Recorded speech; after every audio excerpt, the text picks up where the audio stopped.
তোমারে যে এক্সট্রিম লেভেলের হিংসা করতেছে কিছু কিছু অপদার্থ মানুষ, এটা বোঝার অনেক উপায় আছে। চলো আজকের এই ভিডিওটাতে সেই উপায়গুলো তোমাদের লগে শেয়ার করব। হ্যালো এভরিওয়ান, তপা মল্লিক দিস সাইড। আমার এই ধরনের ল্যাঙ্গুয়েজে ব্লগিং শুনতে তোমরা অনেক বেশি পছন্দ করো, তাই আজকের এই ব্লগিংটা আমি এরকমভাবে শুরু করলাম।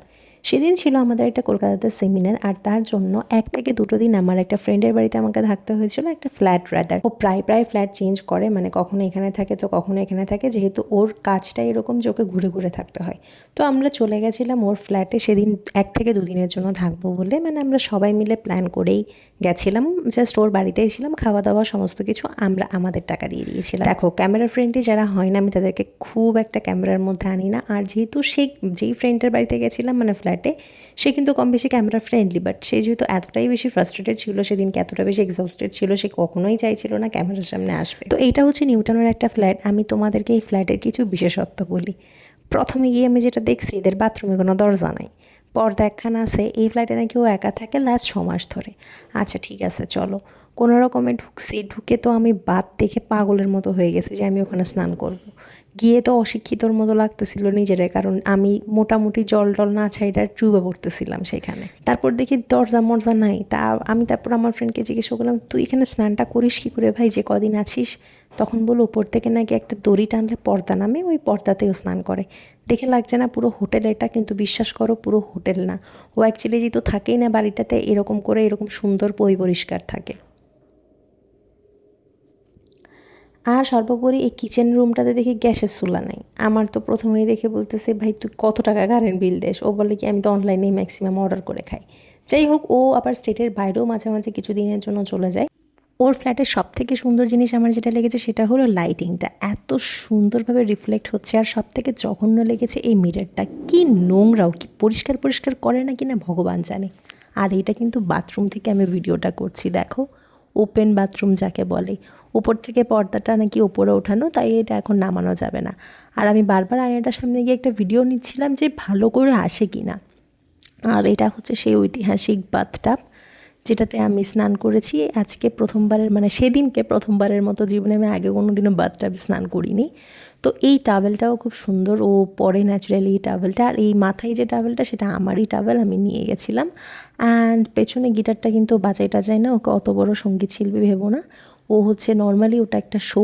আচ্ছা বাই দ্য ওয়ে, এই ফ্ল্যাটটা সম্পর্কে আরেকটু বলে দিই। এটা না ওই সমস্ত কিছু রেন্ট পাওয়া যায় এরকমই একটা ফ্ল্যাট। মানে ধরো ও যা সমস্ত ইউজ করছে, পাখা এসি থেকে সমস্ত কিছু কিন্তু রেন্টে দেয়া, মানে এগুলো কিন্তু কোনোটাও নিজের না। এরকম ফ্ল্যাটও নাকি পাওয়া যায়। আমি কত কিছু নতুন নতুন জানছি। আর এগুলো কলকাতার দিকে নাকি খুবই অ্যাভেলেবেল আজকাল।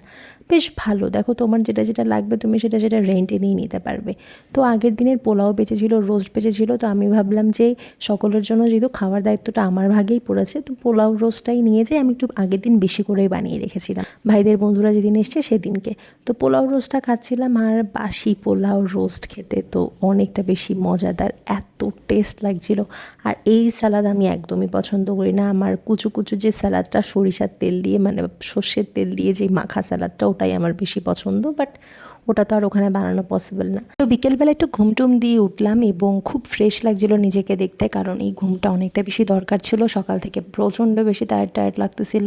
তো আমি না বারবার গিয়ে দেখতেছিলাম খালি বাথরুমের জায়গাটা। আমি শুধু রিয়েলাইজ করার চেষ্টা করছিলাম যে ভাই এরা স্নান কেমনে করে, কেমনে এদের স্নান করানো আসে এরকম খোলা একটা বাথরুমের মধ্যে। যাই হোক, আর এই সিনারিটাও কিন্তু দেখো, পুরো দেখা যাচ্ছে যে পেছনে একটা ওয়াশরুম। আমার একটাই কোয়েশ্চেন ওকে বারবার ছিল, ভাই তুই যখন পটি করতে যাস তখন কেউ দেখে না? ও বলে, ভাই কে দেখবে, আমি তো একাই থাকি। সেটাও ঠিক। আর আর ওপরের যে পর্দাটা, না কি যেন ওটা দড়ি টানার পর্দা না কিটা নামে, সেটাও লিটারেলি উপরে উঠিয়ে রেখেছিল। তো যাই হোক, সেখানে আমরা 2-3 মেয়ে কে বা দেখবে সেই কারণে। তো বিকালবেলা একটু চলে গেছিলাম বাস্কিন রবিন্সে, অ্যান্ড সেখান থেকে আমাদের সঙ্গে আরও কয়েকজন দেখা করতে এসেছিলো। শুধু বাস্কিন রবিন্স অবধি, আর কেএফসি থেকে কিছু জিনিসপত্র আমাদেরকে কিনে দিয়েছিল। মানে দুপুরের খাওয়াটা আমি কোনো রকমের লেভেল দিয়ে দিছি আগের দিনের খাবার দাবার নিয়ে। বাট রাতের খাবারটাকে ম্যানেজ করার জন্য আমাদের সঙ্গে কয়েকজন মান্যগণ্য ব্যক্তি আইছিল দেখা করতে। তো এটা হচ্ছে ওর ফ্ল্যাটের বাইরের সাইড, যেটা অনেক বেশি সুন্দর দেখতে। মানে আমার মনে হচ্ছে ওর ফ্ল্যাটের থেকে এই জায়গাটাতে, মানে ওর রুম থেকে এই জায়গাটাতে বেশি লাইট লাগছে। তো যাই হোক, তারপর চলে গেলাম। আর হেঁটে হেঁটেই গেছি, বিশেষ করেও চেয়েছিলাম একটা টোটো ফোটো কিছু বুক করে নেব, বাট ভাবলাম, আমি বললাম যে ভাই চল একটু হাঁটাহাঁটি করি, কারণ এত সুন্দর পরিবেশ, এত সুন্দর জায়গা, এত সুন্দর বৃষ্টি বৃষ্টি হচ্ছে, ওয়েদারটা ভালোই লাগছিল হাঁটতে। আর তোমরা যদি আমাকে জিজ্ঞাসা করো জায়গাটা এক্স্যাক্টলি কোথায়, দেখো এক্স্যাক্টলি জায়গাটা তো আমি বলতে পারবো না, ফর প্রাইভেসি অফ হার। তো আমি এটুকু বলে দিই, এই জায়গাটা নিউ টাউনের কাছাকাছি একটা এলাকা। তোমরা নিউ টাউনে যদি কেউ থেকে থাকো, তোমরা ইজিলি রিয়েলাইজ করতে পারবে বা এটা কোন জায়গা বা কি। তো এটাই হচ্ছে সেই বাস্কিন অ্যান্ড রবিন্স। অনেক দিন পরে বাস্কিন অ্যান্ড রবিন্সের আইসক্রিম খাচ্ছি। নিজের টাকায় খাইনি গাইস, আমি নিজের টাকায় কোনোদিনও এত দামি আইসক্রিম খাবো না, কারণ এতটুকু কিপটা যে আমি আছি এটা তোমরা অনেকেই খুব ভালো করে জানো। ওই যে বললাম দেখা করতে এসছে, খাওয়াতে এসছে, কারণ ফোন করে বলেছিলাম যে অফিস ছুটি হওয়ার পরে যদি আমাকে বাস্কিন অ্যান্ড রবিন্সের আইসক্রিম খাওয়াতে আসে, তাই চলে এসছে। আমি শুধু একবার বলেছিলাম, আমি ভাবতেও পারিনি চলে আসবে, বাট দে হ্যাভ কাম। তো একটু ঢং টং করে নিচ্ছি, কারণ ওই ওরিও আইসক্রিম অবধি আমার ঠিক আছে, আমি এত টাকা দিয়ে কোনো দিনও আইসক্রিম খাবো না। এইটুকু একটা আইসক্রিমের দাম কত টাকা যে নিয়ে নেয়, তোমরা যারা যারা খাও কম বেশি বাস্কিন অ্যান্ড রবিন্সের আইসক্রিম প্রাইস হয় তোমরা জানো। তারপর আমার একদমই ইচ্ছে ছিল না কেএফসি মেফসি কিচ্ছু খাবার। আমরা ভেবেছিলাম রাতে কিছু অর্ডার করে নেবো, ওটা দিয়ে আমরা খাওয়া দাওয়ার খেয়ে নিতে পারবো। বাট ওই যে দেখা করতে এসছে, ওনাদের তো পেটের মধ্যে রাক্ষস জমে থাকে মতো একটা ভাবসাব, সেই আবার কেএফসি অর্ডার করে দিল। তো যাই হোক, এই অবধি ছিল ব্লগটা। প্রথমত কেমন লাগলো সেটা একটুখানি জানিও, আমাকে কমেন্ট করতে অবশ্যই ভুলো না। আর ওই যে উপায় বললাম না, ওই উপায়টা তোমরা নিজেরাও ফিল করতে পারো। চলো আমি 3টে উপায় তোমাদের বলে দিই। ফার্স্ট অফ অল, তারা সবটা তোমার ব্যাপারে জানে, বাট তুমি যখন তাদের সামনে যাও, ও মাই গড, এমন একটা ভাব করে যে তারা কিছুই জানে না। তারা তোমার সমস্ত পোস্ট সব কিছু একদম গোয়েন্দার মতো দেখবে, বাট ভাব করবেই না, না কিছুই তেমন দেখে না। And at the end of the day তাদের একটাই কাজ থাকবে, তোমার নামে গসিপিং করা। তুমি কি করছো, পড়ছো, যাচ্ছ, খাচ্ছ, সব কিছু তারা দেখবে, সব কিছু তারা জানবে।